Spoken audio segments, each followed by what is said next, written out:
Welcome.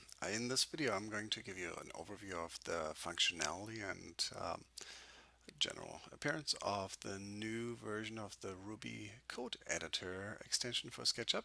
And at this point, it's version 4.1 that I released. 4.0 had a few things that needed to be fixed, and so now we're at 4.1, of course.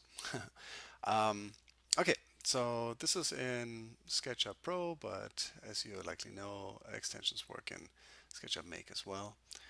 And when it gets installed, it shows up in two places. One is a toolbar, where there's literally just one button, but you can rearrange that button onto other toolbars, so that's why I decided to go that way. If you go to Window, you go just below the Ruby console, you get the menu for the code editor right here, where there's the main editor window, the reference browser, and help. And help is basically just a browser to my website where you can ask questions or find some additional info. So I'm just going to start it from the toolbar button, and when you fire it up, it looks like this. Everything should look fairly familiar now. So if you've used this before, it's basically a cleaned up version of what it was before. So there used to be a toolbar up here that's gone now, because now we have a nice menu system and a bunch of functions are placed in this menu. The only thing that shows up here is now kind of like a tab for the file name of the currently open file. Then down here we have a run button. So now, of course, this little bit of code here doesn't do anything, but when I run it, I do get the feedback from Ruby telling me what happened. I can always undo things, and this is undo in SketchUp. This is not an editing undo. Okay, so before I go over the functionality of this, just a real quick one. How do you work with this? How do you set this up? Well, first of all, you can have more than one window open. So if you work on two files at the same time, feel free to do that. At this point, I don't have a tabbed interface. That's kind of hopefully come at some point later, but at this point, it's not there yet. So that's the only way you can work on multiple files at the same time. Then, depending on how your screen situation works, if you have multiple screens or the like, you can of course rearrange this. So one thing that I like to do is, because I'm on Windows here, is to do the split screen approach, where I have SketchUp on the left half and the code editor on the right half, and then whenever I do something, it happens and is visible here on the left. There is one thing that was basically on a tab previously and up to version 3.2. Now it's completely separate, and that's the reference browser. The idea here was, of course, always that we need a way to look things up. I always do, at least. And so there are a bunch of websites for SketchUp, SketchUp API references, and general Ruby. So you can actually look up the core docs just as well here. So it's not a full-fledged browser, but it basically browses to the core websites. You can do the back and forth thing, any of those. And so when I code, I often have to go somewhere and I have to find a little snippet, and I copy the snippet and I paste it into my code, and I can pretty quickly move on from there, basically. So again, depending on how many screens you have, you can put this reference browser now outside of the editor and on a second screen. That's really useful. Or you can do this, of course, where you now have a split screen with a reference browser on the left and the code on the right. So any of those things, whichever way it works for you, feel free to set that up, and now you can actually do that. I'm just going to close it. It comes up, of course, under reference browser right here. I said earlier that there's a help button that basically just browses to my website, but I have some more information on there, and I'm always adding stuff here. So that's a good first help step, of course. Okay, so back to this kind of setup here. And let's walk through the new features and the basic features of the code editor. So first of all, you can open um, basically any text file, but any Ruby file comes in, loads fairly fast, even very large files, has nice syntax highlighting. You can change that. So if you were to work on, let's say, a dialog interface or so, and you need to work on HTML file, then you can highlight that, JavaScript, all the way down to XML. So any of the more common ones that you would work in this editor with can be highlighted properly. So that's that. You can open a file just like this. When you hover over any of the menus, now it actually has a nice tooltip. So Control or Command O gets you to the same place basically. Okay, so here's what's new. Now we have a bunch of most recently used files. So I had this one here that I worked with earlier, and I can click on this, of course. Now I haven't saved this, so I want to open the file, and there it is. So this is now really useful. If you're switching from file to file, they should show up all right here. The last 5 files basically come up right there. So that's that. Now also what's new is a quick save. Basically just a Control S kind of save. You know, if you've saved the file previously or you've opened a previous saved file, you can just click on that. Doesn't look like anything happened, but down here it says file saved. So I just overwrote that file. You can always do a save as, and now this all works just like any other software. So open recent, save, and save as is right there. Now one thing that I can show you right now is printing code, but that works much better. Unfortunately, I don't get a preview on this right here, but if I were to print it, it would print the code with the correct highlighting. So basically with all the colors that I have here. Now, that's not always desired. Every once in a while, you might just want to get a black printout. Switch this to none and hit print, because um, depending on what is the current highlighter here, it basically just prints that window. So feel free to go with whatever suits your fancy. So it's on the left side here. Then of course there's exit editor. Edit. When you're working in these kind of text editors, undo and redo used to work just as well before as well, but now it's a menu item too. Control Z gets you to undo, and so on and so forth. What's new is find and replace. So if you click on find, you get this little search interface here, and we can type in something. And I didn't have any. So let's say find each, or this. The locations get highlighted on the right here, and they get highlighted in the text, and now you can work with this just like any other editor. You can do the find next, find previous thing right here, goes to the next one, goes to the last one. You can switch to replace if you want to, just like any editor, and once you're done, because these highlights stick around, you can click on clear search and your highlighter is gone. Now, you most probably saw it a second ago, you can actually do regex search as well. So that's really, really useful, of course. There's one last item here, which is edit default code.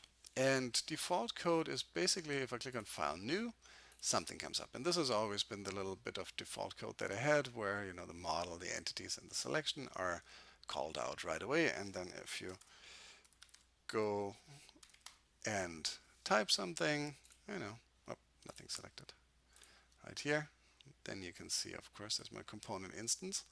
And it's easy to start from there. All right, so I assume this is useful for everybody, but in case you want to create your own, go to Edit, go to Edit Default Code, load a file. Now this, of course, looks like the the default code, but you see here default Ruby. Now, if you save this and hit File New, it will now come up as the default code.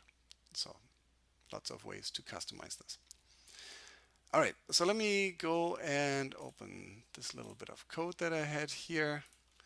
I'll zoom out a little bit in SketchUp. This is just my standard example. So if I click on Run Code, the editor does its thing, and we get those colored boxes right there.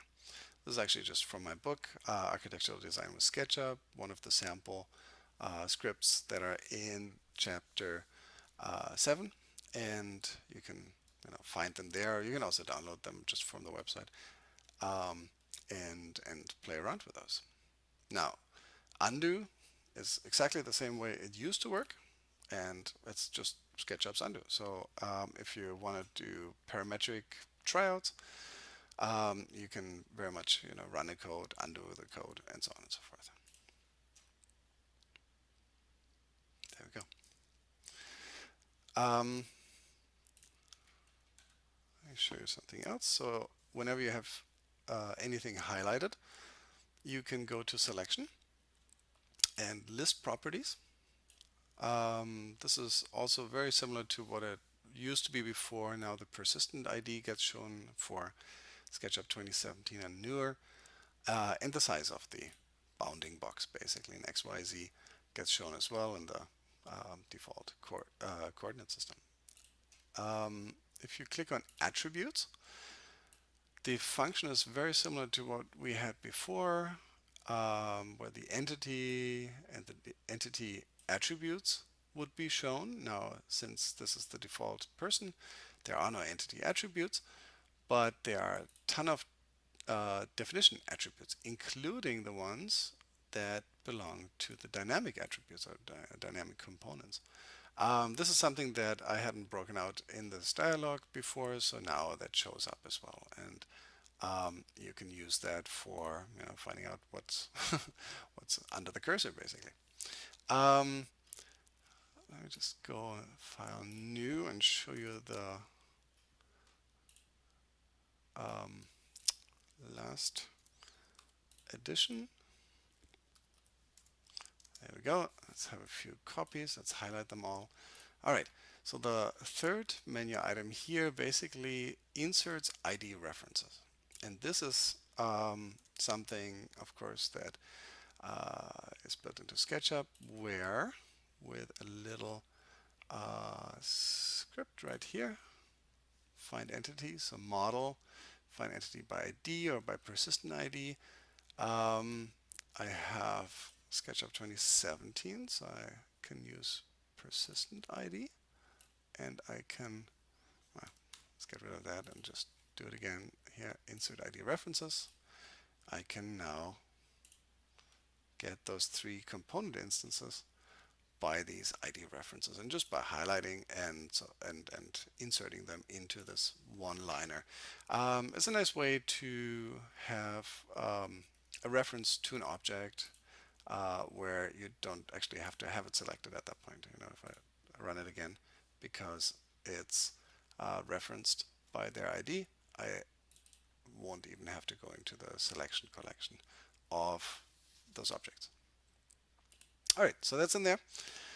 Then under Tools, the Ruby console can be shown. So if you have an error and you want to see a little more about it, so if I do something like that, you'll see here, of course, the short error is shown in the code editor, but then the full backtrace error is shown in the console. So every once in a while that's useful, but I didn't want to overwhelm everyone with what's shown down here, so that's really just a short error. The reference browser I already showed you. Preferences are now in a little window here, the way you would expect it. One option is to make the whole user interface dark, and that looks like this. Feel free to use whichever way you want. Font size can be changed. You see it right up here. changes right away when you do this. You can indent with tabs, you can indent with spaces, different sizes. Smart indenting has to do with which language highlighter is picked. Um, and you can show or hide the line numbers, and whether you want to save a backup file. Now, this little bit down here, rep enter code in single undo, basically means that anything that is here in the editor when you hit run is one undoable operation if this is checked. Every once in a while, you might want to not do that, where you then can step back through every single line of code, every single instruction. Then you can uncheck this. But for the most part, that's most probably a good idea to leave that checked. Otherwise, undoing is not going to be fun. This is a leftover from earlier time when not all of Ruby was included in SketchUp. Now that's there, but if you like to, you can add a search path here to libraries and work with that. Okay, so that's for the most part it. Under the help menu, like I said earlier, is the link to my website. Keyboard shortcuts, really useful. Bunch of these work much better now than before, especially in the editor. So feel free to use these. And you see here, search is in there. Tab indentation works really well. I can show you that in a second, and so on and so forth. About doesn't do much other than tell you the version and a bunch of stuff. Okay, so tab indentation, if you haven't seen this editor before, works just like it should. Tab indents, shift tab, dedents, and you can do any kind of code highlighting that you like. Let me open my last file again, because then you can see that we now have code folding. So there are these little arrows here. You can fold instructions, any which way you want to. There you go. And that, of course, makes it much easier to work with the code. By default, it also reps lines, and that looks like this here. By the way, since we're here, you can see already that there's a little bit of a highlighter error. This color should be down here as well. This is a common thing. When there's no spaces or not enough spaces between operators and the like, the highlighter does this funky stuff. So if I add a few spaces right here, see, we're back in business. So if you run into this, it's really just a highlighter thing, and fixing it this way fixes the whole thing. All right, but this is a nice new way to work with the code. You must probably have seen it already. Current line is highlighted, and so on and so forth. So there's some really nice standard stuff. Actually, matching brackets get highlighted right here. If I put my cursor next to one bracket, the other one gets highlighted, and so on and so forth. All right, so that is just about it, I think. The new version should be nice to work with. I fixed a bunch of bugs too. Now, for example, the code executes in the top level. You can actually see that if I go to new and run this self instruction. We're now in main. This used to be under the code editor's namespace, and that wasn't workable for some, so now it just runs in the same namespace as basically the Ruby console. So if I do self there, I get the same thing. Okay, so that's the overview. I hope you enjoyed it. I hope this is useful. And there's a little more on the website. Of course, I uh, strongly encourage you to check out my book as well, Architectural Design with SketchUp, where in chapter 7 I have a bunch of script examples and an introduction to Ruby, where you can learn the language, just kind of do some really neat little things with just a few lines of code. Usually you don't even get past the bottom of this editor window, and you already do some cool stuff right here in SketchUp using Ruby.